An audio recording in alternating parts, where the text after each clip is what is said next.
Yeah, I'm not getting anything. We might have to just deal with the crappy sound.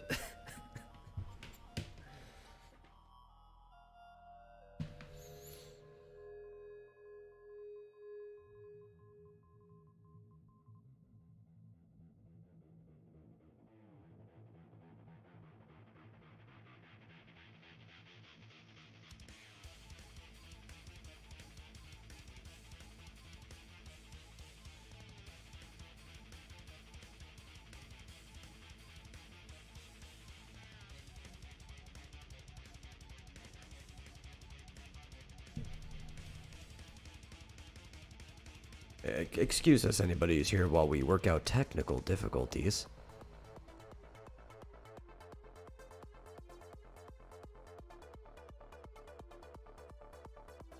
No, I still can't hear you.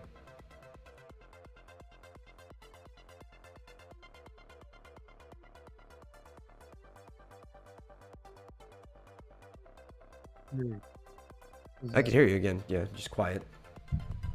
Quiet. So quiet.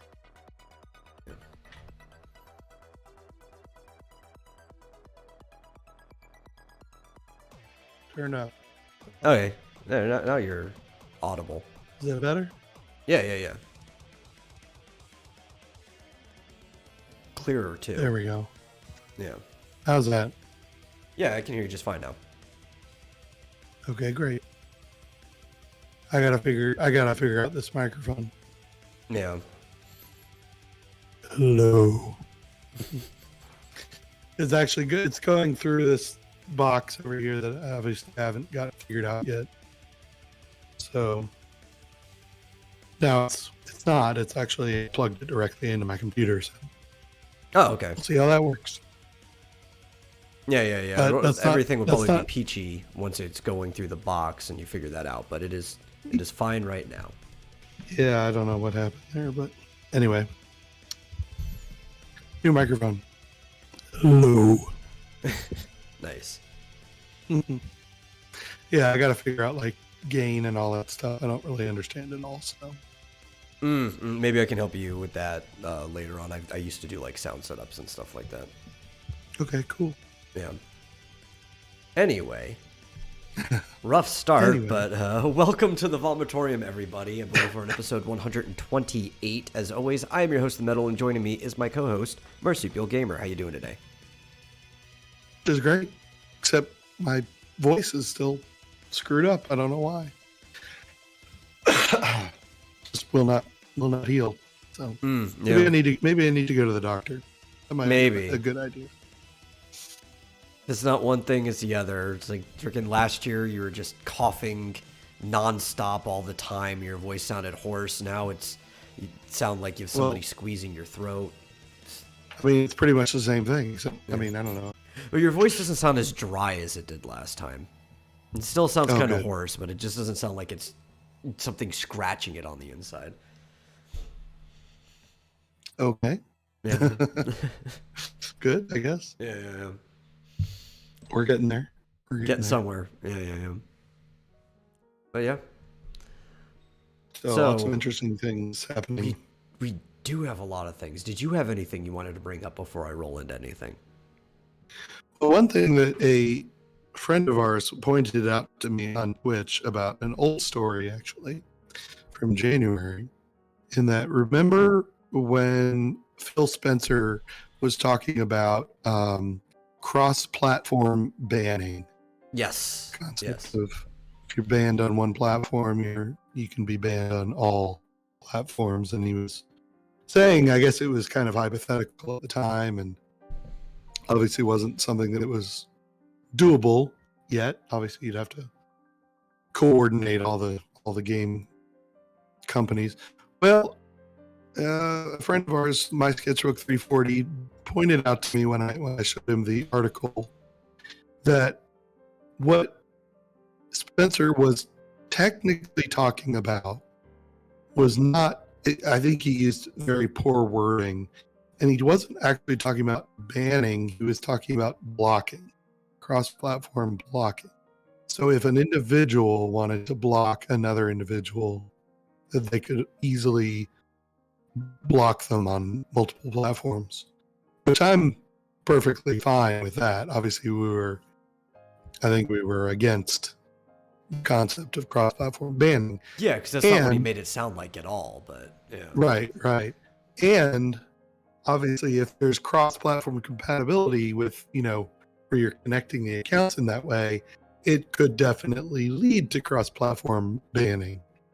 But upon reading a couple of different articles on specifically what he was talking about, he was actually talking about cross-platform blocking.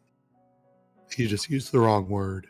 So I did make that correction because after reading, I was like, oh, that's completely different. yeah. He must have And clarified his statements or whatever, because the initial thing did not sound like that at all. yeah, but I was reading an article from January 11th where it made it very clear what he was talking about. So it might be some articles weren't clear and some were. But I just wanted to thank Sketchbook 340 for pointing out that was apparently what he was actually talking. So that was the first thing I wanted to get off my chest. Oh, okay. Well, that's good. We've been corrected. Yeah. Also, hello, Jiminy Cricket. Anything else? I think the big news is what you were going to talk about. Oh, well, the first thing we have to talk about is the fact that, the biggest news on any franchise in the world revealed that Generation 9 is happening sooner than we actually thought. I didn't think it was going to happen this soon, especially since there was like an update to Sword and Shield that happened not but like maybe a year or so ago, and they've outsourced the last two games to third parties, but they've had two Pokemon games within recent time that you're like, really, Gen 9? But apparently later this very year, Generation 9 of Pokemon's coming out, which is going to be called Scarlet and Violet, and it seems to be taking place in a parallel to Spain, España. Yeah. Yeah. Saw Which, it was funny is I have a friend in Spain who's like, apparently Scarlet and Violet are important to our country, and I never knew that. And I was like, I had to go pull up some history. It's like, well, if you look at your former flag from the Second Spanish Republic, it was scarlet, vermilion, and violet were the colors of the flag. And scarlet had to do with the crown of Aragon, which was from the previous monarch, and the violet is the liturgy of the Catholic Church, which were both very important things to Spain. So they are important colors, and we've got actually all three starters look good, to be honest. It's not always the case, but I like all three of the designs for the starter Pokemon. Yeah, so are they going to add a Pokemon Vermilion at some point to this? Probably not, because they don't really do like third games anymore. Right? Yeah. Even with Sword and Shield, they didn't even do like Black and White had a Black and White 2, Sun and Moon had Ultra Sun and Moon. They didn't do anything for X and Y. But like for Sword and Shield, all they did was DLC instead. So that's probably what they'll do. Was it a rumor that there was going to be a Z with X and Y? Yeah, and that just never happened. Yeah. Yeah. There was a Z Pokemon, Zygrade, but it was just in the game. Because, I mean, they had, obviously, with Red and Blue, or Red and Green. Green, originally. They came out with a yellow. Was that the only generation where they did a third one? No. Gold and Silver had Crystal. Ruby and Sapphire had Emerald. Diamond and Pearl had Platinum. Black and White was the first one to break the trend with Black and White 2. Yeah. And then X and Y had nothing. They just went straight to Omega Ruby and Alpha Sapphire, which also, I mean, they're remakes. The remakes of Gold and Silver didn't have like a remake of Crystal or anything either. And then Sun and Moon had Ultra Sun and Ultra Moon. So they went with the Black and White version. Yeah.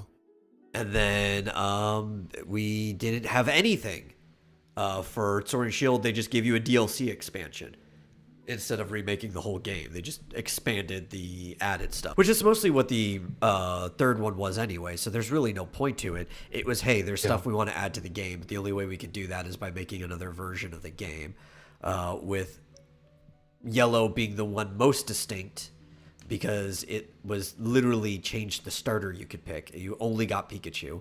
and he followed Right. you around the whole time.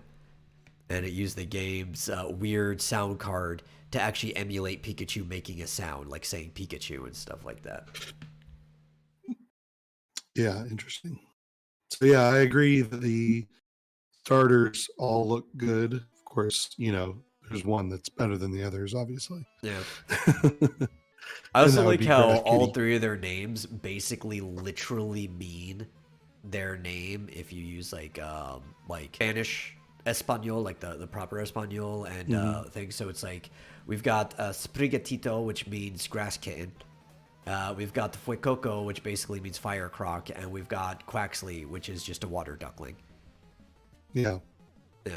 And Mr. Medicare pointed out that the grass kitty is actually named Spurg Tits. Oh, okay. I mean, if you want to look at it that way, but it literally That was- means grass kitten or fresh kitten or spring kitten. Yes. I thought that was amusing as well. Or as apparently people are calling. I haven't seen it too much, but my brother keeps telling me weed cat is what everybody is apparently Yeah, calling weed it. cat. Which Yeah, I because don't get, the like leaf shape on his face kind of looks like weed but, a little bit. I guess.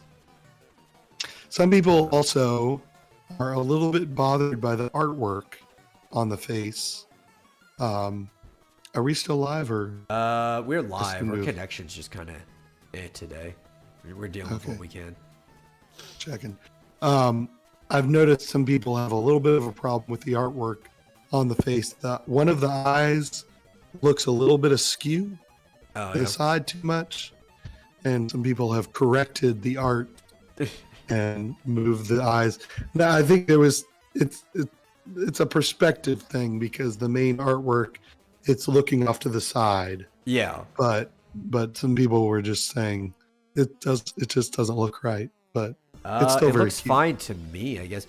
The only thing that I could see is that its eyes aren't level with each other, right? The actual iris and pupil aren't level with each other, so their eyes are fine. Yeah. It just they're kind of goofy-eyed. But maybe they're Yeah, supposed to be yeah. looking derpy, like they do that sometimes. It's a Japanese thing, you know. Yeah. That's probably my favorite. I don't know. They all look good. Frickin' Chili Croc looks pretty good too. It's just a frickin' chili pepper. And then we've got frickin' Josuke from JoJo's as a duck over here. Yeah, I'll tell you if I end up playing this will probably be the only one where I've ever started with a grass type. Yeah, see, I'm not seeing the wheat thing. It looks just more like an oak leaf. Yeah, it's got four I don't know points. Yeah, usually like a I don't pot know. leaf, they're a lot skinnier. They're serrated. It's like 5 skinny fingers of leaves. Yeah, I saw yeah. some people making alternatives for it already. Like if there was different seasonal ones, which you wouldn't do that for a starter. And somebody made like a maple leaf for the autumn one, and like, oh look, it's a Canadian cat. Yeah. I saw somebody mix them all up so that it was like a water cat. And Oh, they then, do that every you know, generation. Yeah, I always Yeah. like that. But Yeah, so I think it was.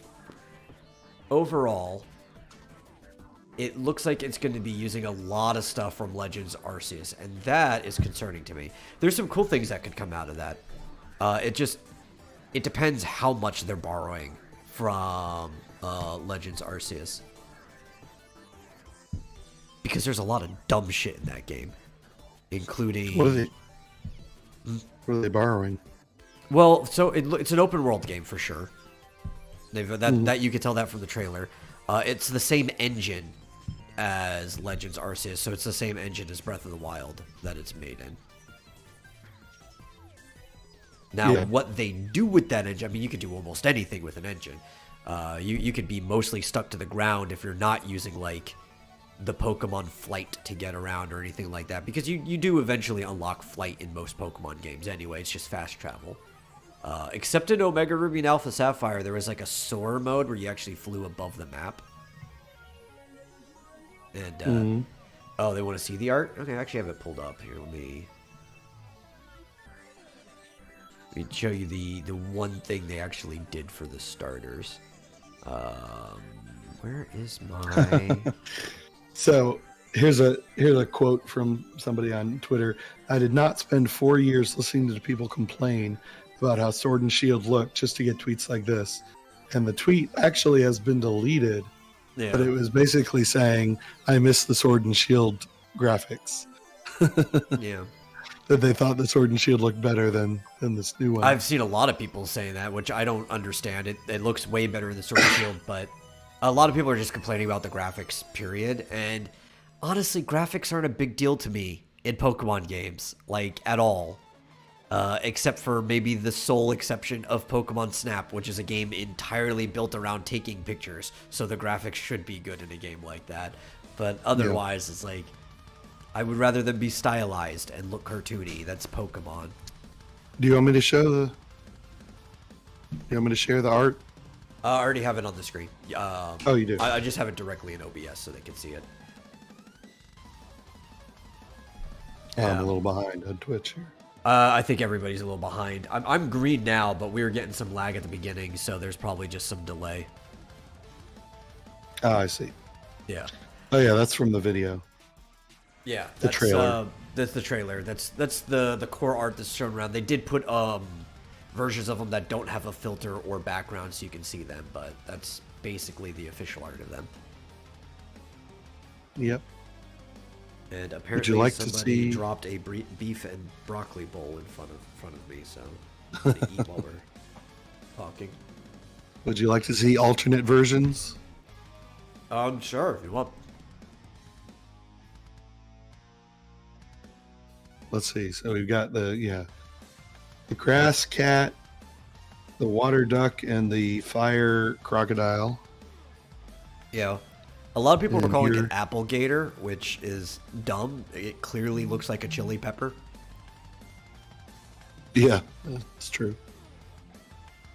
Oh, this is them all So switching here's- around. Yeah. Here's fire cat, grass duck, and water gator. Choose your alternative universe. Yeah. Gen 9 starter.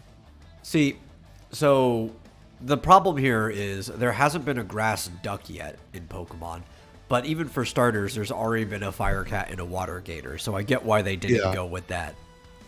Well, here's another. These are all from Forest Minish on Twitter. Yeah. Now, see, that would be very interesting because there is already a water duck Pokemon. There's actually like 2 different water duck Pokemon. There's Psyduck, and then there's also oh god, I can't remember, but there's one that actually looks more like a duck in form. But there actually is a fire duck Pokemon that already exists, and most people don't even realize it's a duck, and that's Magmar. Oh, Yeah. well, here's Water Kitty, which I think this one's the cutest for some reason. I like the blue. Yeah. But yeah. But yeah, I'm kind of excited. And I'm also like, I don't know, reserved about it too. The trailer didn't show enough. Even the screenshots afterwards didn't show me enough. Like, I'm gonna have to see a lot more before I make a judgment on whether I think this is a good direction for Pokemon or not. Now, I've been wanting an open world Pokemon forever. I think most people have. But I don't want an open world Pokemon at the cost of what makes Pokemon good, or like the identity of the games. Obviously, this is going to have walking Pokemon, and I think losing random encounters is a big cut to the game. Because random encounters, I think one of the problems is because graphics are getting so good and engines are getting good. I've been thinking about this really hard, and I was thinking of just uploading a rant, but I figured I'd talk about it on the next podcast instead, where I think we've lost the theater of the mind when it comes to video games, which was a really good thing for like immersion to video games, and now we're relying entirely on the game itself to immerse you. And I think this is probably why games feel weaker than they used to, even though like everything about them are better in most ways when it comes to computing and mechanics and stuff like that. Graphics only can do so much compared to what's going on in your head. It's like reading a book. And when you have random encounters, especially in older games, your brain fills in a lot of the gaps. Like, in a modern game, you have to explain how you didn't see this giant onyx there, right? Because now it's walking around. You can just avoid a big onyx walking. But in an old game, when you're in a cave and all of a sudden an onyx attacks you, your brain already explains. It's like, well, it's a giant rock formation in a dark cave that is made of rocks. Obviously, it was blending into the wall, and then it like circles around and comes in on you. Like your brain fills all this in, and everything makes sense because they leave it to your brain to make sense. And the theater of the mind, I think, was probably the most powerful aspect to old games that relied on random encounters. And then they could focus on the actual gameplay in that case. And now, like, Pokemon just looks stupid with the Pokemon walking around. It's like, I'm not going to run into that thing. Why would that thing ever surprise me? It's a giant rock walking out in the middle of a forest. Yeah. It'd almost be better if they could even, like, make it look like it's blending into the wall or something. Yeah. Well, so what I've thought, and I think this is why I think Final Fantasy, but games in period, should go back to random encounters, even with graphics getting better. Because you don't even theater of the mind. You just need to... did I get a haircut? No. It's always been that short. Yeah. You can see more of what little hair I have because I have different headphones on, so it doesn't have like the thick-ass band on the top. My old headphones were dying, so I had to go and get a cheap new pair. They sound good, though. They're Sony. Sony's good quality.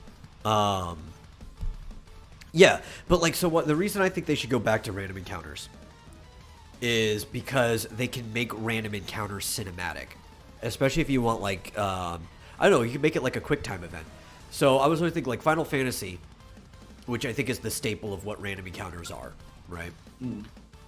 Always had 3 different types. There was the standard, the preemptive attack, and the ambush.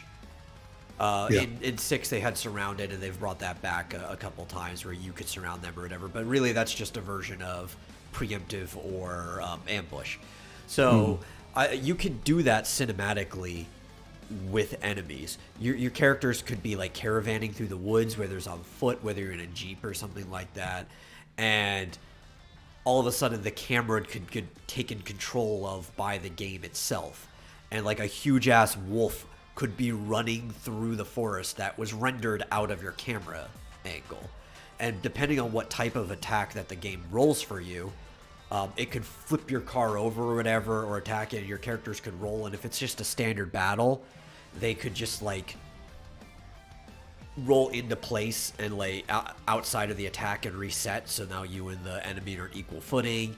You could get like a quick time action for a reaction attack, which would be your preemptive strike, or maybe you didn't have a chance to react and you took damage in the middle of it, which would be like their ambush. And you could make the games feel as cinematic, which used to be a buzzword, but nobody ever actually did anything cinematic with their games, as people's brains always interpret them to possibly be. Like, I think random encounters could be far more powerful than having enemies walking around or fixed spawns and stuff, because that's how the brain works in real life, right? As a player, you have a perspective that the characters don't have when you're walking in third person. You can see things that aren't necessarily in their perspective. Even if it could be their peripheral, your brain is always focused on something. So if you're the third person, you're probably even noticing things further down than your character would possibly notice, right? Or maybe you could see above what they notice because there's something that would be cutting off their eye line. And now you're preemptively avoiding something your character shouldn't know anything about. But random encounters can allow you to be controlling somebody in third person but still only having the information that they would have because the game decides when that character gets the information. This is the actual act of a role-playing game. I think people never understood what role-playing meant in role-playing games because they're thinking, oh, it's like D&D, but I don't get to create my character. I don't get to create their dialogue. It's like, no. You're playing a role-playing game in the way that an actor or even like somebody who's improving is playing a role when they're acting.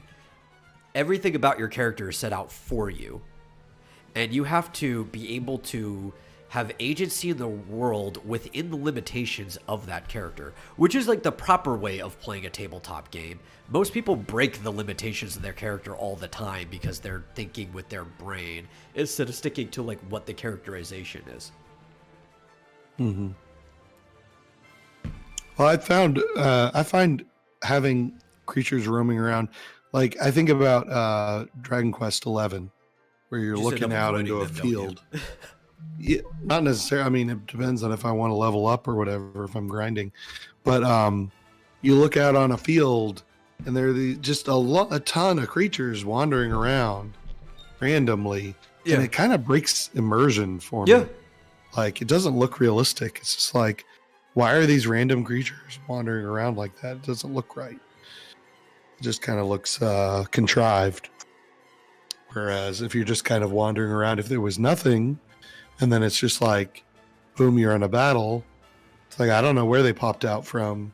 They could have been. But apparently they weren't in my character's peripheral. That's the point I'm getting. Right. Like, that's the immersion. It's like you only have information when the character would have gotten it. Now, doesn't like Sword and Shield have some things wandering around and some things are hidden? Like I don't remember. I think they did the same thing Let's Go did, where Let's Go has some things like wandering around, but you could turn off this like exclamation mark that would pop over your head, and you could accept the random encounter. I don't think this game. I'm not sure if they'll have that at all in this one. Yeah, where you could have random encounters. That's what I liked about Seemed to Brilliant me Diamond is that it had true random encounters in the game. That was the only thing in that game. Yeah, seemed to me in Sword and Shield, I thought there were some creatures that were actually like invisible. They're just basically hidden in the grass. Yeah. And so if you were wandering through the grass, some things you could see and avoid, and some things would just run into you that you couldn't really see. Or maybe there was kind of a little, like the grass looked like it was moving a little bit. Yeah. But you couldn't really tell what it was. And sometimes they'd run after you. Yeah. They've done that before. There's a ambush that's been prior to Sword and Shield. I think Sun and Moon had that, where they'll actually have grass to let you know something's there, but everything else was random encounter aside.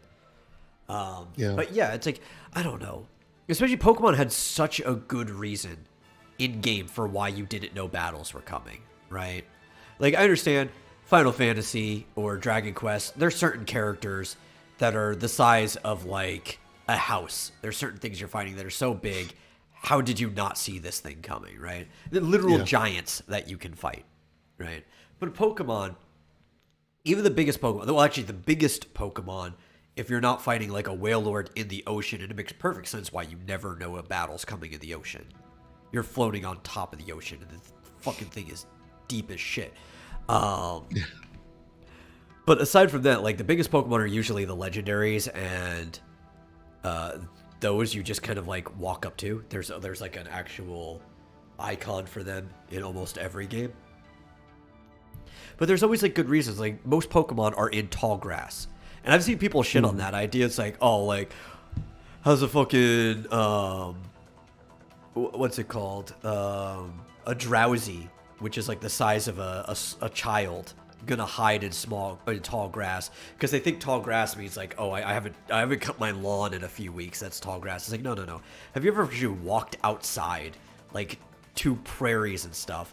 Unkept grass can get taller than a person. It's easy for something to hide and shit like that. So you're just walking around in this grass and you're just running into things that are maybe even bigger than you there. Plus, you're playing as a kid. So I think most Pokemon trainers in the games are like 4'11". So it's like, it makes sense. Yeah. I don't know. People are both like thinking too hard about the visuals and not hard enough about what the game implies at the same time. And I don't understand how that can even be the case. Like, I could see them saying, well, okay, a Snorlax you're going to see from a distance. Which you do. It's like blocking the middle of the Yeah. road when you first run into Snorlax. Yeah. But, like, yeah, a little Rattata is going to be, you're not going to see it Yeah. anywhere. Yeah. And then, like, the places where you get the more interesting spawns, it also makes sense. You're running through a forest. Of course, something could just run out at you at any time. And even then, most of the time, they still keep it to the tall grass in the forests. You're running through a cave. It's dark. Of course, things aren't going to be in your vision and could attack you. You're on a freaking mountain where there's jagged rock faces everywhere. Like, almost everywhere that a Pokemon can attack you, it makes sense. Like, they've been really good previously about making the random encounters make sense. And that's one of the reasons why I hate that they're dropping them altogether. I think they just make the game more immersive, but also more interesting. Well, I guess we'll see. Yeah. It's surprising, though, that they're coming out with this Gen 9 seemingly so soon after Sword and Shield. Yeah, Did Sword and Shield just come out like 2 years ago? No, Or it am I had to be wrong, more though? than that now. Maybe the 4 DLC years? came out 2 years ago, but let me see when did Sword and Shield come out. Maybe it's 4 years ago? No, it was only 3. 2019. Yeah, it's 3 years ago. Okay. It was more than 2. I knew it was more than 2. Yeah. Is that normal for them to be 3 years apart? Because that'll be about 3 years apart, as they came out in November. Well, they are coming out faster, I know that. And part of it is because they have third parties working on the spin-off games now, right? Or not the spin-off, but the Arceus and the remakes.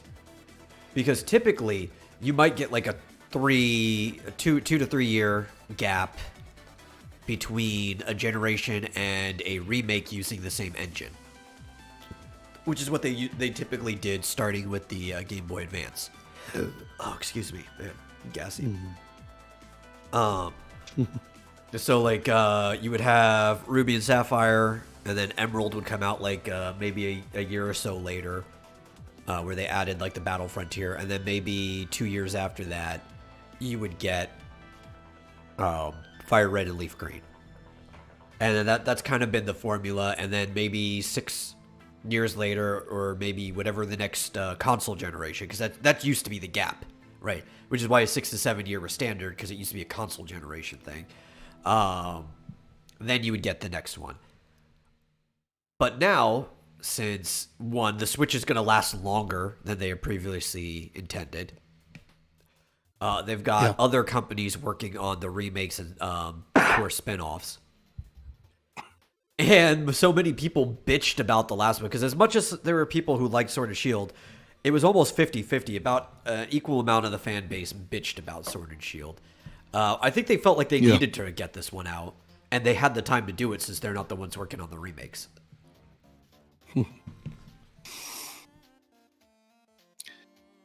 Yeah, what did people bitch about? I don't even remember. Everything.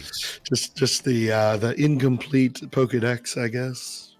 Yeah, which was like the least of my So- concerns. I don't care if there's not a national dex in a game. I mean, there's too many fucking Pokemon as it is. If you want to keep it limited so I can actually catch every fucking Pokemon in a game, I'm actually happy with that. I like the fact that all these Pokemon exist, but we can leave them regional. We don't need to get every Pokemon in every single game. How are you even gonna fit every Pokemon in a single game? It would have to be a massive map, or else there'd have to be 50 different Pokemon in every area. This is a problem with X and 100. Y. Yeah. But now, this is why, like, I think there should be a national dex, but it shouldn't be in the game. I think the national dex should just be in Pokemon Home. There should be a Pokédex in Pokemon Home that you can complete, and that should be the achievement that people are going for. Because Home is now your collective box for every single Pokemon game. But yeah, so the bigger complaints were a lot of the stuff seemed rushed in general. One of the reasons they gave for not having the national dex. So it was more the lies than anything that did it. Was that they said that this gives them time to focus on models and animations for all the characters, but then it turns out that they were just upscaled models with the exact same animations from like Sun and Moon, that for all the returning characters and Pokemon and stuff. Yeah. Then there was also so they can focus on balancing the game tighter for like competitive play and stuff, but then the game is still like, if not more so, unbalanced than the previous one. And this is like everything they said about the game turned out to mostly be a lie. They should have just been honest, be like, no, this is just how the game is going to be because we feel this will give you the best experience. If they literally just say that is like, we feel as the designers of the game that this is what will give you the best experience. You'd be like, okay, you've made good games before. Maybe I'll give you the benefit of the doubt, right? Yeah. But instead of trying to shoehorn all these fake reasons. Like, and why the are real you reason telling- for why are you everything trying to- they've done is accessibility. They really came out. That's been their big focus, and I hate that because nothing's accessible about what they're doing. The game was too easy and hand-holding, even compared to previous generations. Some people were complaining about the graphics. Again, I don't give a shit about that, but if you do, some of the trees look like cardboard cutouts. When background design is literally the easiest thing you could do in a game because most of it's just texturing, right? You just put like some vague shape of what the background's supposed to be in modeling, and then you just put a texture on it. But like background trees look like cardboard cutouts and shit like that. I don't care about graphics. It's Pokemon. Who gives a shit about graphics in Pokemon? The game was basically just a series of hallways. There was like a cave at the beginning, like a tunnel you had to go through. But for the most part, there was like no caves in the game until the DLC, even though there's plenty of caves in the UK. So that's not a really good excuse for why they're not in there. There's like no dungeons in the game, which Pokemon is known for dungeons, whether people look at them as if they're dungeons or not. It was like the most shallow main series Pokemon experience you could get. And the game, I saw a lot of treated you like a people- kid. How's that? Like, so, and I even mean more so than any Pokemon game, because these games are designed for kids. But the game literally treated the main character like they're a kid, even though you're supposed to be like a 14-year-old. Or somewhere between 12 or 14. You're somebody who, you're not going to high school. This is your secondary education. You're going to be a Pokemon master. You're starting, basically, your master's certificate in Pokemon. And you're basically, good luck. You're off in the world. You're on your own. And previous games, you've saved the world, you've taken down crime organizations and stuff like this, but no, in this one we're like, oh, you need to focus on the Pokemon League. I'm the champion. I'm gonna do this stuff. I'll go take on the bad guys and stuff. Like, you don't even do the shit that you do in previous Pokemon games. They baby the shit out of you. Really? In the story itself. Yeah.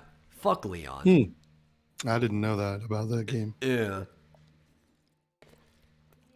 There was something I was going to say about. I've completely forgotten. But it's funny that people focus on the graphics. You know, the recent remake. What was it? Pearl, Brilliant Diamond, and Pearl. and Shining Pearl. Yeah. Yeah, I mean they did that in a more Stylized. retro Yeah. style, chibi characters and all. Oh, that I loved stuff. it. I love the way that game looks. Yeah, I think a lot of people loved it, but you know, I guess if you're gonna do it in a big 3D kind of Breath of the Wildy kind of look, then you can't half-ass it. Yeah. You have to have realistic trees or whatever. But Oh, man, I just want But- Pokemon games to feel like a Pokemon game, man. yeah, have they shown enough of this new one to even be able to tell? No, mean, that's they why I said I need to it's see so- more. I need to see more before I judge it. Yeah. I said I'm both hopeful Yeah, and it's- skeptical at the same time. I'm keeping a middle ground. Yeah. What's funny is that a lot of people, when they first saw the teaser, because the way they had it, like a guy walking through an office and like a coffee cup and stuff, they thought, "Oh, it's a detective! It's a new Detective Pikachu!" I would have been fine with that new detective game. Yeah. Let's go. Like either a game or a new movie or something.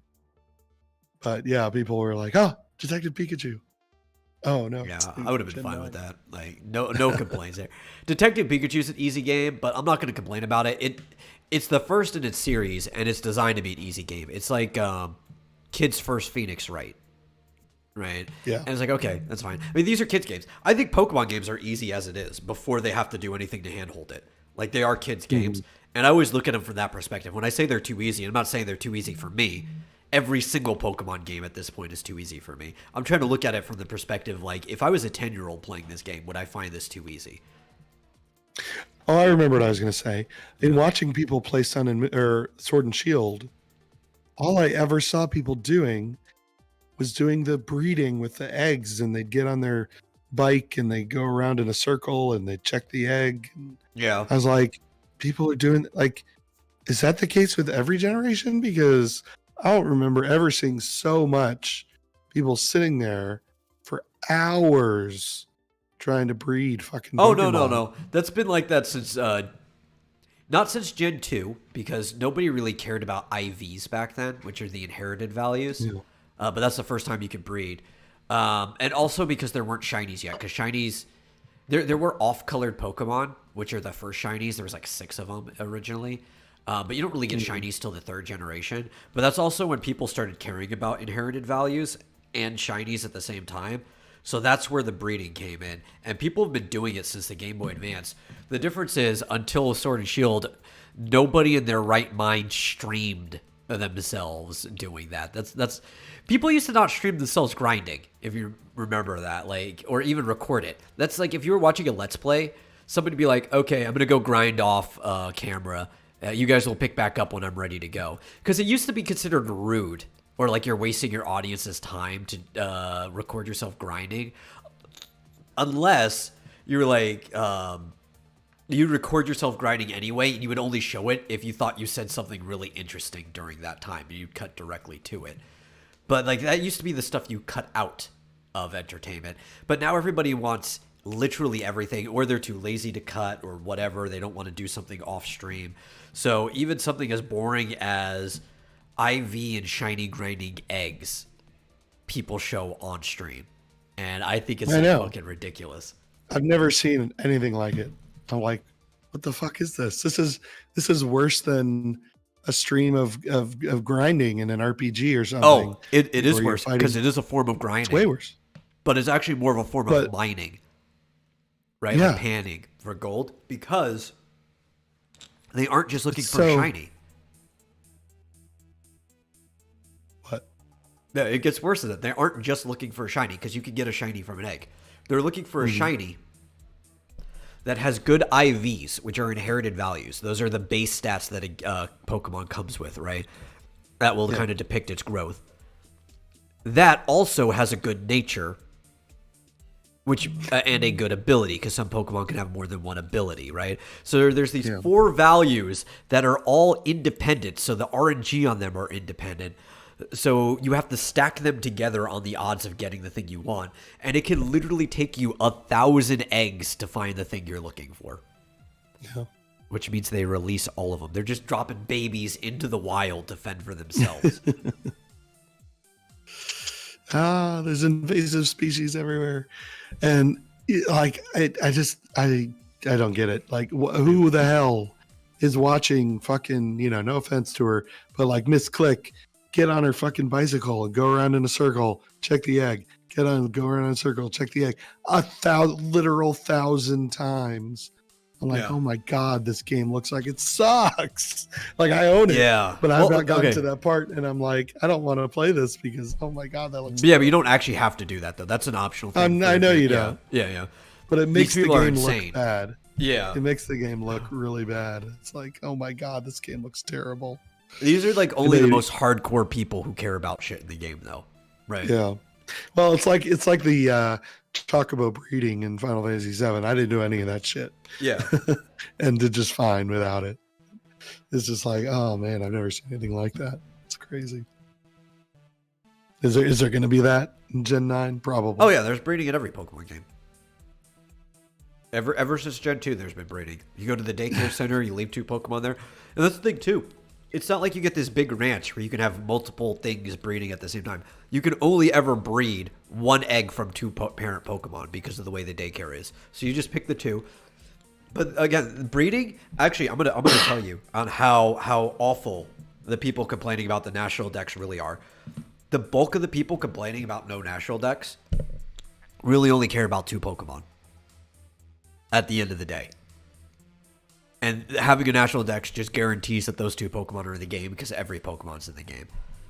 Number one, Ditto. Because Ditto is your breeding whore. Is your fucking slut who will turn into any Pokemon for the sake of breeding. And then two is Slugma / Macargo. Because if you put an egg in the slot next to Slugma or Macargo, at least in certain games, because it had that was the Pokemon's ability, it would hatch the egg faster. Yeah. Are those two in Sword and Shield? I don't believe. Well, I think Ditto might be. I don't think Slugma is. Oh my god, that's funny. Yeah, I knew about both of those, but it didn't occur to me that that's the main reason. This is the only ones anyone cares about. Yep. They need to make Fire Crocodile have the same effect as Slugma. If they did that, you would actually see a big disparity of that is the most chosen one. Oh yeah, I bet. Yeah, because believe it or not, in the original starters, all three of them are about as popular as each other. Now, people who like Charizard are more vocal than the other ones, and that's why there's this thing like, oh, everybody loves Charizard. Yeah. But if you actually start questioning people, on average, you'll actually get about a three-way split. Like everybody likes at least one of them. I like Squirtle. Yeah, I like Squirtle just fine. I like Venusaur. I like Venusaur's the biggest of all of them too, and you don't get that just from looking at the images. But it's like 6'3", with that plant on the back, and then you have to think about how massive that makes it. I'd ride around on that fucking dinosaur plant frog. Like, why not? Let's go. Yeah. Is it really bigger than Charizard? And Charizard is 5'7". It's only an inch taller than me. What? I thought they were huge. No, I thought they were like the main 9 character feet is 4'10". Right? Yeah, but I thought they were like humongous dragons. No, they're just under a foot taller than the main player, but the main player is only 4'10", 4'11". And Blastoise isn't that big? It seems pretty big. Blastoise is 5'3". Wow. Yeah. Doesn't look like that in the anime.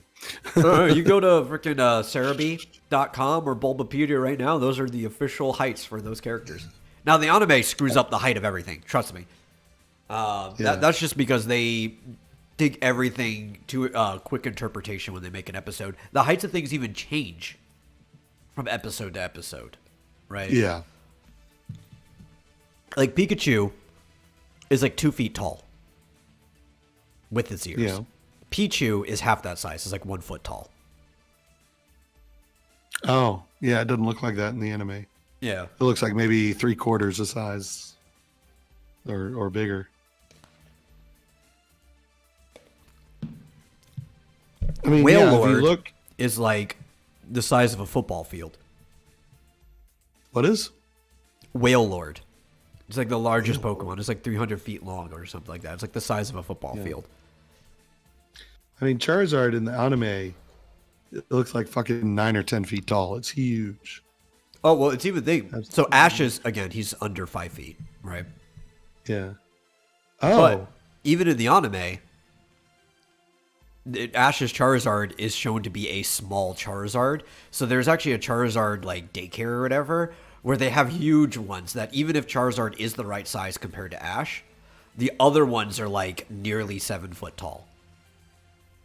Yeah, now here's a picture of Charizard in Pokemon Generations, and it's very clearly under 6 feet because it's. Oh, and Pokemon Generations was really good at making everything the size it was supposed to be. Like I said, the whole origin through evolutions thing was the anime we deserved the whole time, and it's a shame that they were only miniseries and not the full show.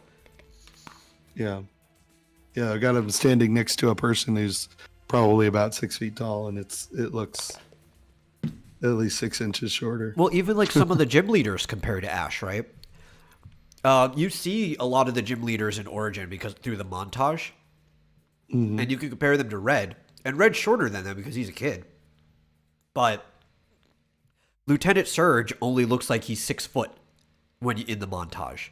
When you see him next to Ash, Lieutenant Surge is like twice the height of Ash, Yeah.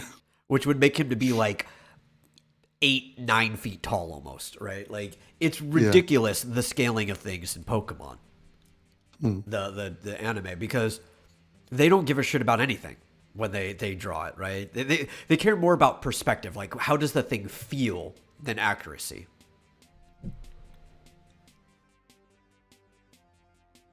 And they're chubby though. It says Charizard is 5'7", 200 pounds. Yeah, well, I mean, you see how round the body of Charizard is, but Yeah. Gigantamax Charizard is 91 feet tall. There you go. yep.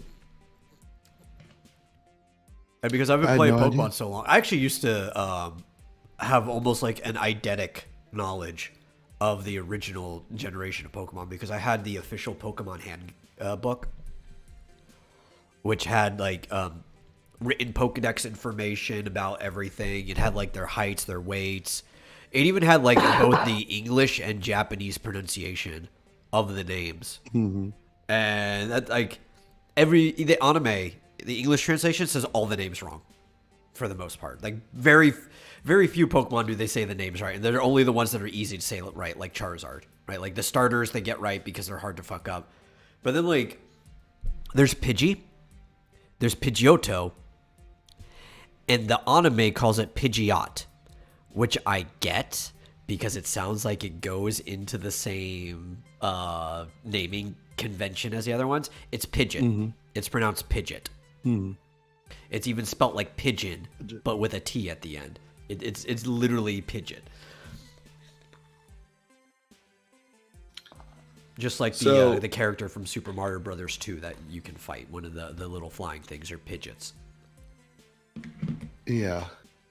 I'm trying to find a list that I can bring up on screen altogether, but of all the starters. And I was curious to know which is your favorite set of starters because I have a definite favorite set. My favorite I like set? all three of them. Well, I mean, I like all three of the originals. I like all Yeah. three of Gen 2. Honestly, Gen 2 I think might be the strongest of the three of them. I really like the designs for all three of Gold and Silver. I don't like, for some reason, I don't like the crocodile Pokemon. Oh, I don't dude, know why. Totodile? Dude, like- Feraligatr was my favorite. That was my starter when I first played Gold. I was like, oh, dude, I want the fucking happy crocodile. Look at that thing. Yeah, I like Cyndaquil better. Cyndaquil's cool. Totodile. I mean, I like all three of them. Yeah. But dude, Totodile, he's such a happy little guy. Like, ah! He looks like he's gonna bite your face off. Like he needs some type of muzzle or something to keep that mouth shut. Like that's such a cool little thing. Yeah. That's Well, actually one of the I few can- things I like about the anime because that's the personality game. They looked at the image, the sprite of Totodile, so they gave Ash's Totodile that personality. Mm-hmm. Yeah. I did find this list of each generation. Yeah, I'm trying to think. But- Did I like all three of the Gen 3 starters? There's Gen 3. Trico, Torchic, and Yeah, I Mudkip. don't dislike any of them. I think I picked Torchic the first time, but more often than not, if I go back, I end up picking Mudkip. So you don't like any of these three? No, I don't dislike any of them. You don't dislike them? Yeah. I think I like all of them. This is where it starts to get a little hairy. I hate the fucking penguin. I hate Piplup. Piplup can go fuck off. Oh, he looks cute. What do you like of these three? I picked Chimchar the first time, but I think I like Turtwig more. Overall, Torterra is such a cool final evolution. It's literally just a giant Oh, turtle with like a biome on its back. Is it as big as it was in Detective Pikachu? No. Torterra, I think, is roughly the same size as Venusaur. It's pretty big. It's maybe a little bigger. It might be 6'5". Yeah. You could ride on it easily because, I mean, you think about the amount of mass that it has being that tall. But that in Detective Pikachu, they were running experiments, and that's why they had Torterras the size of mountains. Like, Oh, okay. yeah. There's Gen 5. Gen Snivy, 5. Oshawott. I don't like Tepig. It's just a little too happy. No, I don't. I don't dislike him too much. But if we're only going after the starters, I think all 3 starters are fine. I hate everything in Tepid's evolutionary line. I hate Emboar. Yeah. Both of Oshawott's evolutions look cooler than Oshawott does. I mean, Samurott is fucking cool as shit. Literally just a fucking samurai seal dog.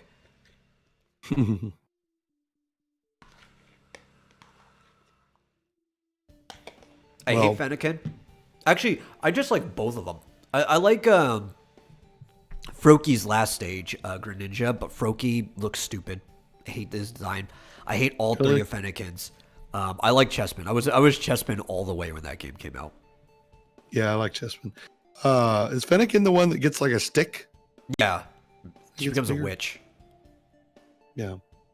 Well, I have to say, spoiler alert, Gen 6 is probably my favorite starters. Yeah. I actually like all 3. Mostly Froakie, mostly for Greninja. No, Greninja's cool. I think the other 2 stages look stupid as shit. Yeah. But and like I hate Fennekin. Fennekin can fuck off.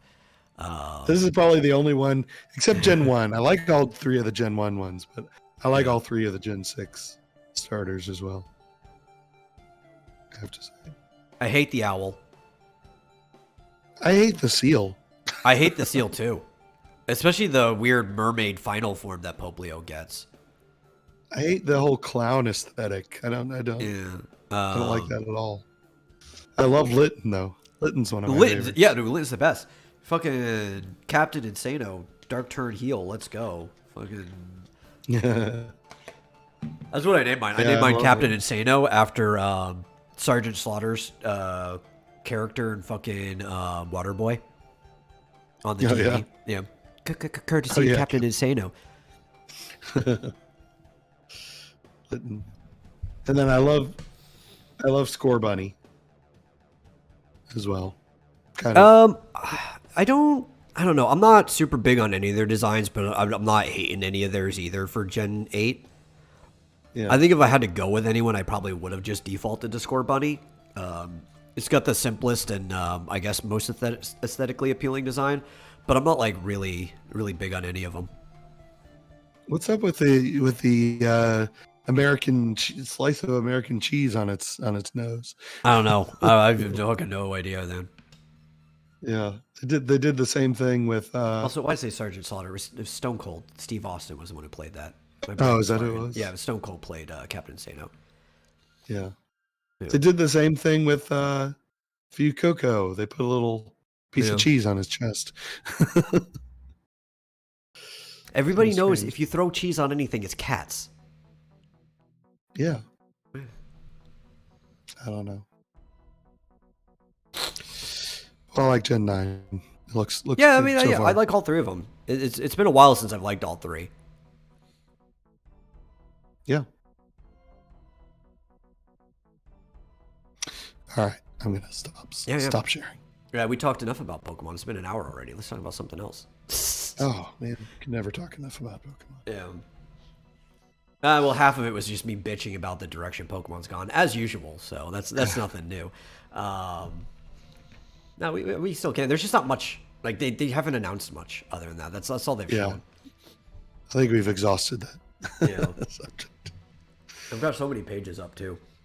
Let's see. Oh, well, one last thing about Pokemon, just to put out there so people don't miss it. It's just a quick thing. If you do play Brilliant Diamond and Shining Pearl, right now, because of Pokemon Day, which is past, that's when that announcement went, I think it's still active. If you go into the mystery gift, you can get Oak's letter, so you can go into the game and do the event to get a free Shaman, which is a legendary Pokemon. Mm-hmm. And it's probably the only way you'll get it in the game. Just a little. That's the last note. Little reminder there, so people don't miss that. Other big news. Smash Brothers is not going to be at EVO 2022. Which is actually, for a lot of people, really big news. Because EVO is like the biggest fighting game circuit or convention every single year. CEO comes pretty close. There's some big ones. But EVO's like the fighting game thing that happens at Vegas every year. Except, I actually don't know. Did they do EVO at the start of the pandemic? They might have canceled it. But most years, there's an EVO. Since it started, it's like a 99% rate of it happening. And Smash Brothers in some form has always been there. But not this year. Weird. Yeah. But you had a theory about why Nintendo might have done that. It's not even it's a theory of why they might have, but it's not a theory that Nintendo did it. It is confirmed that Nintendo was the one that told them that there's not going to be Smash Brothers at EVO. And since it's their game, they have the ability to just say no. EVO is very corporate, so they're going to listen to the actual corporation that runs it. It's not like a grassroots thing. Yeah. But the main theory... but I mean, the theory about why Nintendo would... Oh, yeah. Want to do so, that. For a while, Nintendo has confirmed that it has plans to work with PG, Panda Global, with its own Smash Brothers tournaments. Whether this played a role or not, we don't know, but this is what a lot of people are thinking. Panda Global is a gaming organization that has the PGR, the Panda Global Ranking, which is like the standard leaderboard for deciding who the best Smash player is in the world, based on combining stats from multiple majors and minors that they go to with different weights, depending on how stacked the tournament was and what position they got at the tournaments and stuff like that. Way better than Smash's horrible point system in their online that doesn't even function properly anyway because online sucks. So they are the definitive people that host tournaments and that people go to for the rankings. So Nintendo decided to partner with them. But I think this is probably going to kill professional Smash. To some degree. Not in total. I mean, people will still have their grassroots tournaments. People will be fighting Nintendo. They're like, hey, you might be able to shut out these corporate ones, but some of the stuff that are run by individual gaming houses, they're just going to be like, no, we're doing it anyway. Send your C&D. We just won't stream it. There's nothing you can do to stop us. Like, that end will still exist, but the big corporate end of Smash tournaments might get ruined by this. Because if everybody caves to, oh, it's Nintendo's tournament, well, then Nintendo needs to have different rule sets for different tournaments. Because most competitive people don't want to play with Nintendo's rule set. Because Nintendo wants items on. But even when they're willing to turn items off, they want Final Smash meter to stay on because they want the Final Smashes in the game. Like, they want people playing with that. And they also have, like, dumb rules. Like, they want timed matches instead of stocks. So it's not like taking out people's lives. It's who can get the most kills in a certain time. And, like... Nintendo's rules, they like the default rules they programmed into the game. They don't like the rules that every competitive player has preferred for Smash for like the last couple decades. Yeah. And, well, surprise. They like the rules they created for the game. Yeah. But they gave you the ability to change the rules. Yeah. I always found it interesting when like some of these tournaments have like bans on certain characters and stuff, kind of indicating that it's not perfectly tuned, not every character is the same, and there's some that are just OP and whatever. But do items just insert a too much of an element of random chance? It depends. There's a lot of different things about it. Some people complain about RNG. The biggest and most practical complaint about items are that they change the balance of the game altogether, right? Which you could say that's the default balance, but people think, oh, items even things up. No. Actually, in Melee, maybe it makes some characters that are more unviable slightly more viable, but it really not by a big degree. In Smash Brothers Ultimate, it actually lowers the amount of viable characters when you bring items in. And the reason for that is items need to be thrown or used, right? And different characters have different animations for item usage, and different characters also have different speeds for getting to items. So when items are on the map, since your character's strength, like your knockback and your damage stats don't matter so much anymore, your attack frame data doesn't matter as much anymore. The characters that succeed are characters that fit two criteria. They're fast at getting across the field, and they have good item throw animations. So somebody like Sheik, who is already a good character, becomes one of the best characters in the game because Sheik is super fucking fast and has the best item throwing animation in the entire game, where it comes out like in 2 frames and has no end lag, so she can just like drop down and start picking up other items. It actually lowers the field of viability, and people don't understand this. Items actually break the game from a competitive standpoint. You'll see like 6 characters get picked if items were the meta. Because your weight doesn't matter with items. Most of these items will kill any character at the same percentage, regardless of their weight. Like, a lot of these different stats in the game suddenly become useless when items are thrown into the mix, especially in Ultimate, because there are so many, this item is basically just going to kill you right away once in the game, compared to previous games. Melee is actually more balanced with items comparatively, but I think the game's still better off being played without it. Just because there are some stupid things like Starman, where, oh, well, now it becomes a camping game of I have to run from you for like 20 seconds until the Starman runs out, right? There are certain items that just make the game boring. And you could pick, like, you could do item bans because you could turn off certain items. You don't have to have all on or all off. But I think it's more simpler for rules to just be like, because some items make the game unfun and uncompetitive, and because items also change the balance of the game, it's just better to turn them all off. Just a blanket rule of items off. Yeah. Not to say they're not fun. I play games with items on from time to time with my friends and stuff. You know, you turn it back into a party game. But if you're playing competitively, it's just, you know, items off, man. Yeah. But so Nintendo's not about that. There might be a Nintendo tournament, Smash tournament coming up. Yeah, who knows when, though.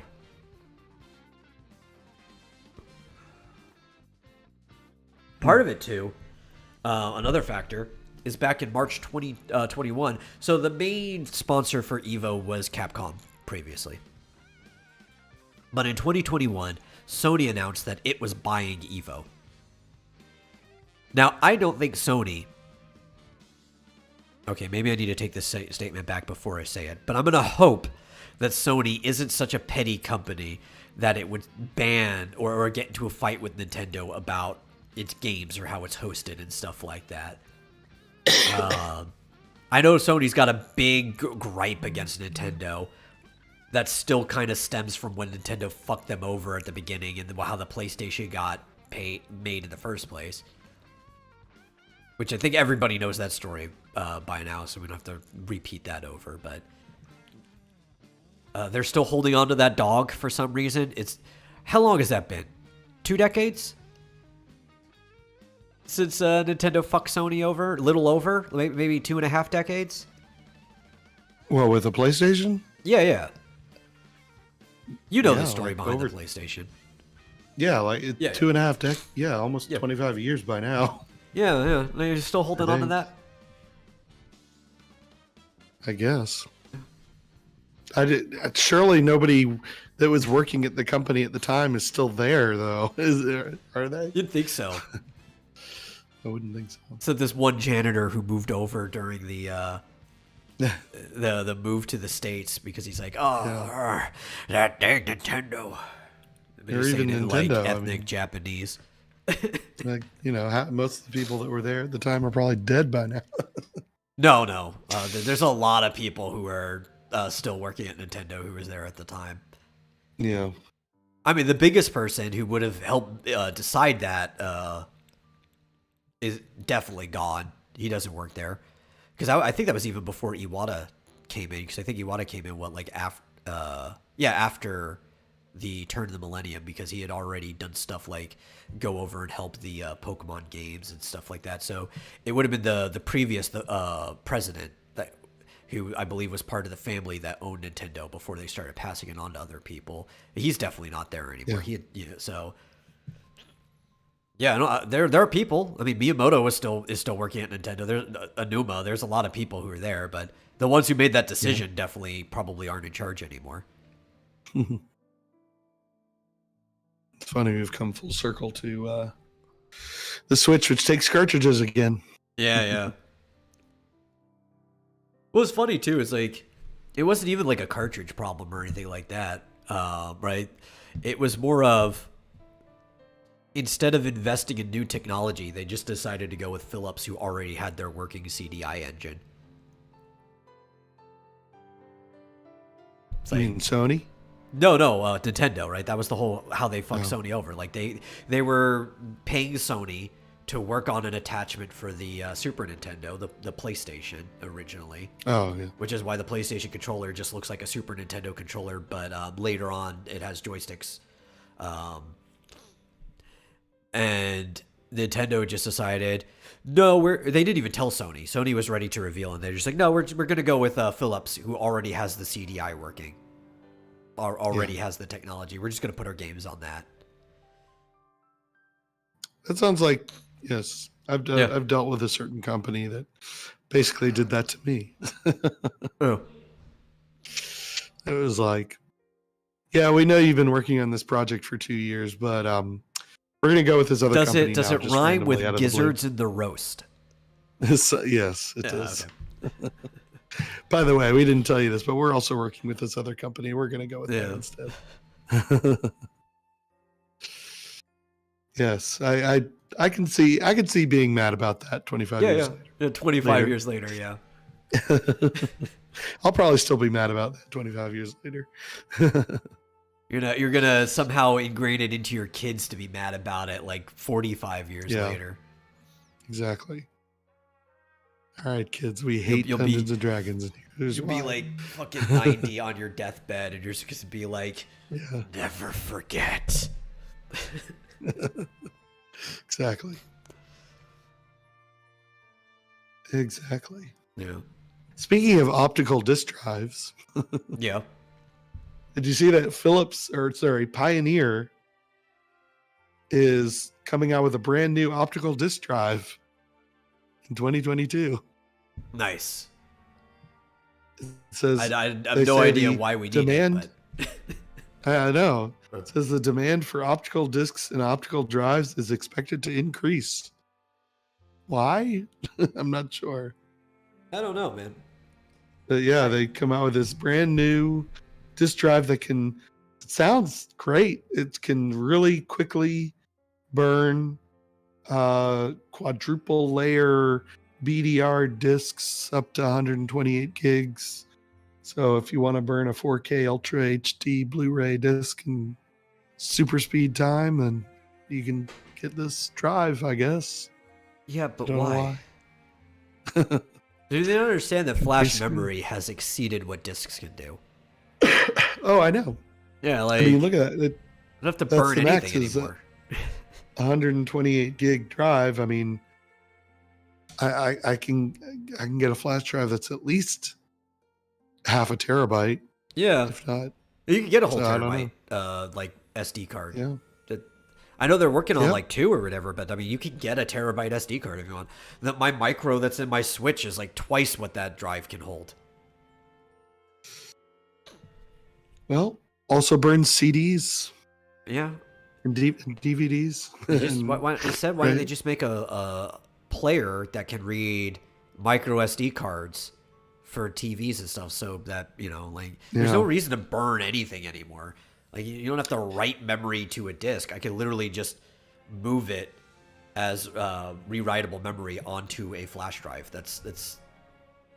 Plus, if you're gonna, I don't know if the concern is, well, I have a 4K TV. How am I going to play a 4K movie on it? But you're just going to buy it. Why would you need? I mean, I guess if you want to play that 4K disc on your computer, but I don't know. I don't understand. Yeah, or you might have I don't know, Mario- family movies that you're trying to burn to disc or whatever. You know, like things that you filmed yourself. That's why anybody's ever gotten drives for rewriting.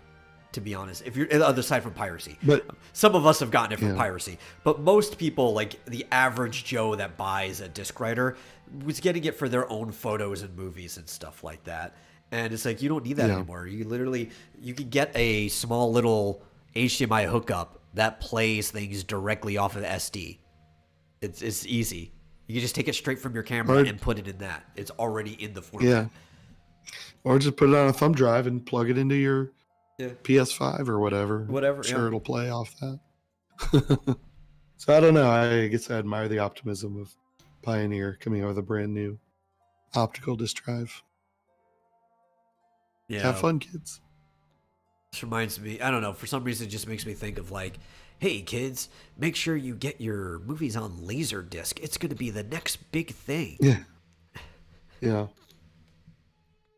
But hey, it's only going to cost like $150. Yeah. Because that's pretty cheap.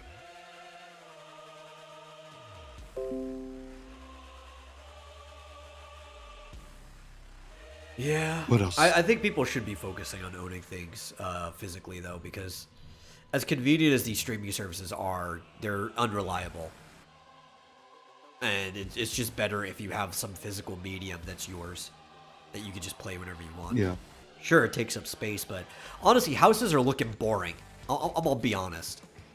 Right? Like, when I lived with, like, Travis and stuff, there were his folks, they had bookshelves full of VHSs and DVDs lining their entire house.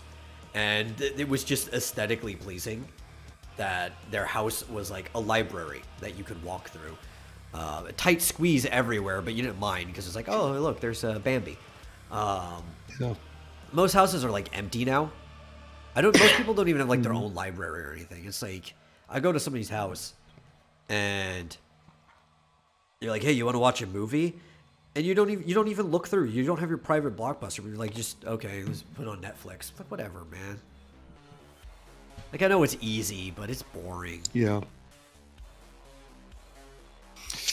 Yeah, I used to have, a couple of things full of CDs and DVDs and movies and stuff that is just not anymore. That's why, like, everybody likes the background, and nobody can place why they like it other than, I guess, nostalgia. But people like seeing people's games collections behind them in reviews and stuff like that, right? Like, that's the standard. The bookshelf full of video games behind it. It's like, well, yeah, because it's aesthetically pleasing to be able to see the physical manifestation of your collection. You can't do that with a Steam library. I love Steam games, but you can't do that with a Steam library. You have to put up like a screen over here. Yeah. That like shows your Steam library off or something. But yeah, this is the extent of my game collection. That's it. Yeah. In terms of physical, of course, my situation's a little bit unique, but at the moment, I only own 4 physical games. One of them's Metroid.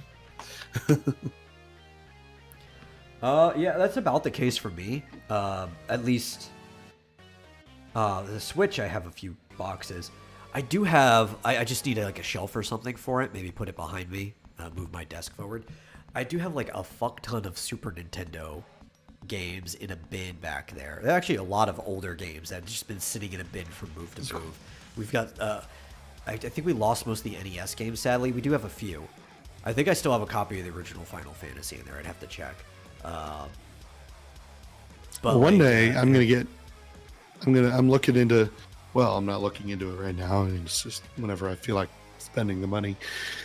These analog NES and SNES and Game Boy systems that play the original cartridges. Maybe one day I'll get one of those and go to the local retro game store and pick up some games. Who knows? I just need to get my Super Nintendo fixed. That's it. Yeah. I'd have to get. Well, no. Actually, I think my TV does have a coax input So I guess I could plug an NES Yeah. directly into my TV if I wanted to. But that's my problem. Like, so my actual main monitor is the second monitor for my computer, which has 2 HDMI plugs, but no coaxial because it's mainly designed for computers. So I could use it as a TV for normal things because everything plugs in HDMI now. But if I wanted to play like the NES or SNES, I'd have to get like some type of adapter for it. Yeah, they have that. I looked it up. There's a coax to HDMI No, that's good. adapter. They have an everything to everything adapter.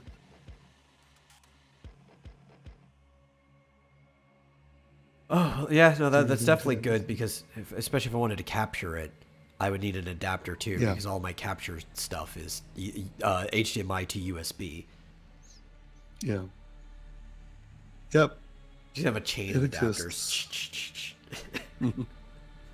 Well, you could daisy chain. I used to have a NES and an SNES daisy chained on coax because they would just connect to each other and then into the TV. Yeah.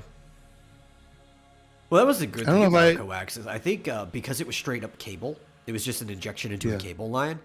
Yeah. You could basically daisy chain them forever as long as only one thing was active.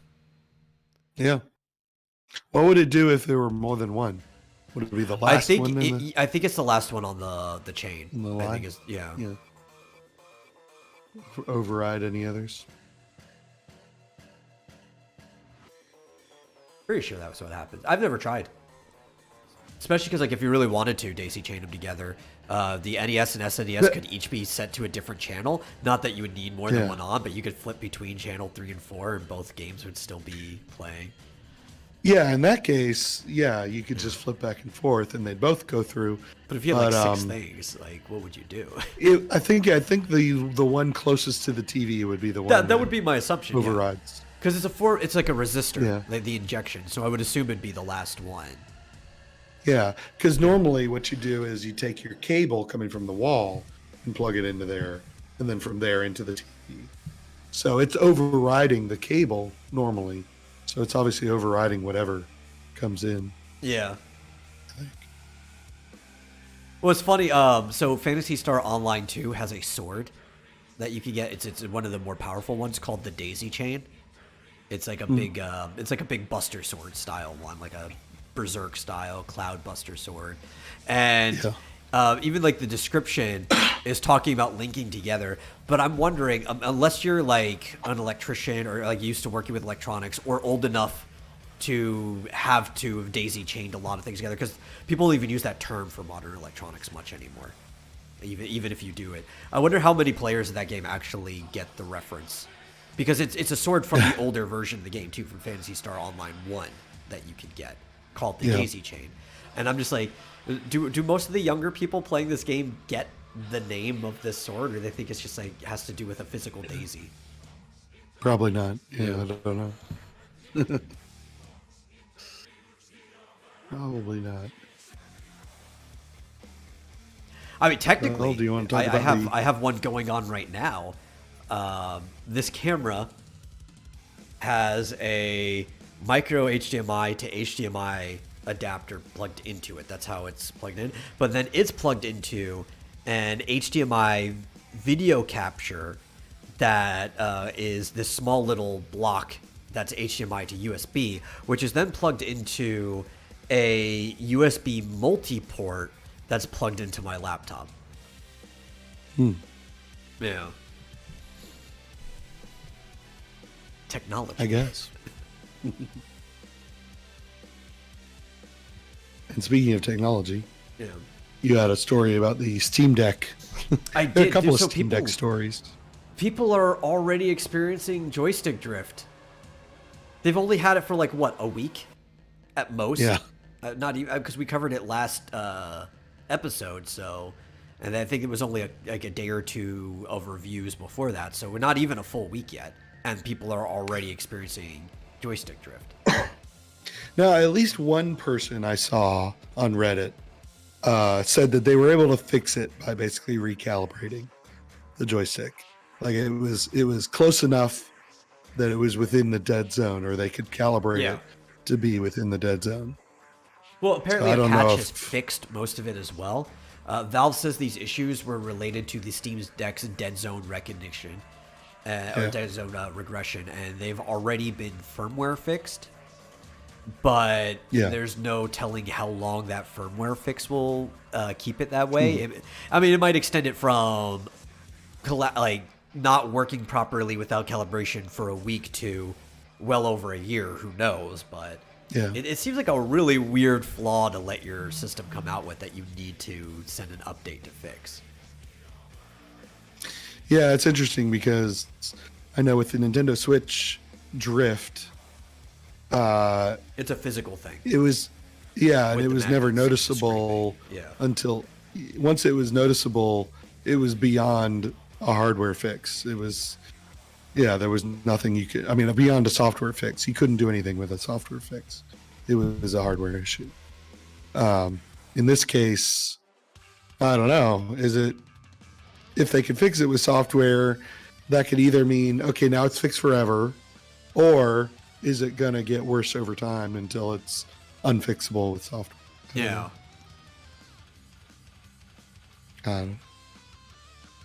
Yeah, it's an issue because you have to have some dead zone in a joystick. It just has to happen. Yeah. Because a joystick will wear a little bit over time, so it will never sit perfectly straight up. Yeah. And by definition, it's an analog stick.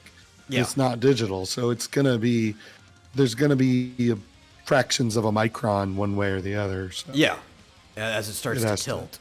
And if there's not, and it's an analog stick sitting on a digital receptor, which is why a dead zone is 100% needed, because you need to have a space before it actually starts drifting to the side when you pull it to one side or the other. Right. But the question is, has anyone taken it apart yet and looked and seen if the analog stick is designed similarly to the Switch or not? No, it's not. It's closer to a an Xbox controller. Oh, okay. Yeah. So that could be a good sign, I suppose. I don't know. Is there a drift problem with Xbox I don't controllers? think so. Because Xbox has been mostly doing the same thing with their controllers since they've come out. Because Xbox controllers were always analog components on top of a digital recognition. That's how late they came to the game. Yeah. They're basically the same technology that a GameCube controller has, which they still work perfectly fine. If you use the Smash adapter. Actually, my wireless GameCube controller is pretty good because it still uses a spring. That's how analog it is, but it works digitally the same way that a Pro controller does. And it's springs are pretty good because if a spring breaks, well, I could just replace the spring. It's the cheapest thing in the world to replace. Yeah. It'll be interesting to see how easy or difficult it would be, though, to replace that analog stick if you needed to. Because I still don't understand why the Pro controller for the Switch requires soldering to replace that thing. It's ridiculous. Because Nintendo is crazy. And they have to try to figure out everything they do from scratch instead of looking at what other people do. Yeah, really. And it's we know how soldering works. We've been soldering forever. Let's go with that route. Yeah. Yeah. Whereas the Joy-Con, it's easy. It's so simple. You just need a special screwdriver and you can replace it in 20 minutes. Well, the weird thing, too, is that both of them are variations of the circle pad from the 3DS, because that was their new innovation. They actually, digitally, the joysticks work different than they do with other systems, because they basically redesigned joysticks with the circle pad, and then they brought them back to an analog stick that has to sit on top of what the circle pad was, and that's why there's this scraping of the magnets and everything. I don't know why that they had to find two different innovations of how to make that work on both the thin Joy-Con and the thicker Pro controller. Well, it's the same component. Same component. It's identical. Yeah. They just had to find two different solutions for how that component fits into the controller. Right. Yeah, one of them, for some reason, is soldered in, and the other one's just screwed in. Yeah. I don't know. It's It's weird. That's just Nintendo. But yeah, I had another story, but it's not that interesting, about Bungie basically banning Destiny 2 from being on the Steam Deck, which is weird, but apparently they just don't like Linux. They don't like that it runs on Proton, the Linux OS. They only want Destiny 2 to run on Windows. Yeah, which is weird. Maybe it's a contract. It could be. Maybe it's a contract with Windows or something. I mean, with Microsoft. I have no clue. Yeah, it's a mystery. You'd think Bungie would be more open to, if it's not a contract thing, to having it on things that aren't Microsoft after they parted ways from Microsoft and no longer worked on the Halo games. And apparently they had a version of Destiny 2 that ran on, what's the name of the Google... the Stadia? Stadia, yeah. Well, they didn't really run on Stadia because nothing does. I guess. Yeah. But it attempted to. They made a model for it. Yeah. Yeah. But, like, apparently it's to the point where it's like, if you try to run Destiny 2 on a Steam Deck and we catch you somehow, we're going to ban you from Destiny 2 forever. It's like, wow, they're really serious. They're like, you are not going to play this on the Steam Deck, damn it. To be fair, technically, every game that runs on Stadia isn't designed particularly for Stadia, right? Technically, they are running on a Microsoft computer because they're running on the servers over at Google, and then you're streaming it on the Stadia. So maybe they wouldn't care if it wasn't running directly on this Steam Deck. If it was cloud computing from a Microsoft computer to the Steam Deck, maybe they'd be fine with it. Yeah. Yeah, okay, so maybe it has something to do with lack of anti-cheat systems on Linux or something? Maybe. I know a lot of people are actually complaining about the lack of anti-cheat and stuff, and that's also why a lot of multiplayer games aren't being put on it yet. There was one of the big complaints during the reviews. Yeah. Because you have Steam VAC, and that's it. That's literally it, just the standard Steam VAC, and that doesn't work as well on Linux as it is. Yeah.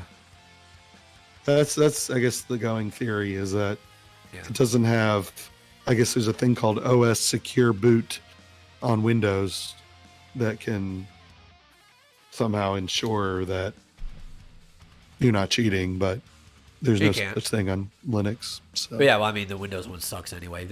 It makes the developers feel better, but I guarantee you, people are cheating in Destiny 2 all the time until somebody reports them. Yeah. I mean, look at the cheating in Fall Guys. Yeah. From what I hear is absolutely rampant. So. Yeah, well, VAC, which is Valve's anti-cheat software, that's what VAC stands for,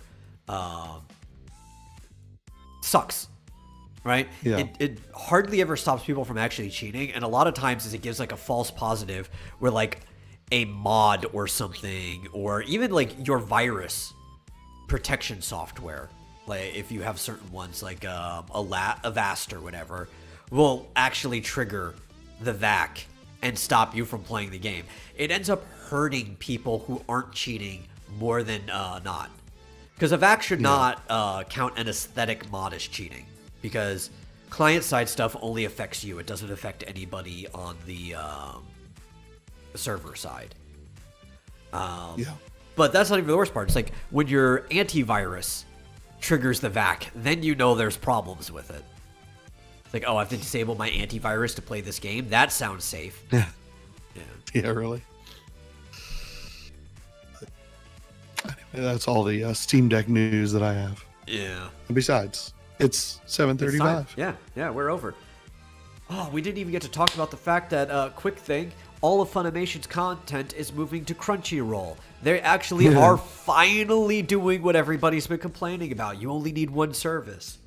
Yay. Yeah. Not that I'm going to support them anyway, but for those people who do, you got it. Yeah. There you go. Yeah. Maybe we'll talk more about that next time. maybe if there's any more news that comes out about Funimation or Crunchyroll that we could shit on. But in the meantime, thank you all for watching. If you enjoyed the show, please share it with somebody else who might enjoy it. It helps out more than you think. And if you really enjoyed the show, actually, I remembered this time. You see on the screen. Yeah. It doesn't have last month's. I did. Yeah. Good job. If you really enjoy it, you can donate to streamlabs.com/Vomitorium live and help us fill out this little bar for the monthly hosting fee. It actually went down to $25 instead of $30 because I went into the Roll20 information. That was part of the fees, is because we had been playing the game and I have to pay for the pro for us to play the game. But we haven't been playing it, and it's looking like it's going to take a little longer for us to get back. And it turns out that if you go back to the free one, you don't lose all the stuff you uploaded. You just can't upload anything more until you reduce your quantity. So it could sit there without us spending money on it every single month until we're ready to go back to it. So that's $5 less that we need to get. You can help us fill that out. Very much appreciated. Any donation helps. And hey, if you donate while we're live, you can get us to read stupid stuff. I mean, nobody ever does that, but it's because we read half of what's in the chat anyway. Hardly anybody's here. But yeah, we'll see you guys next time. Bye.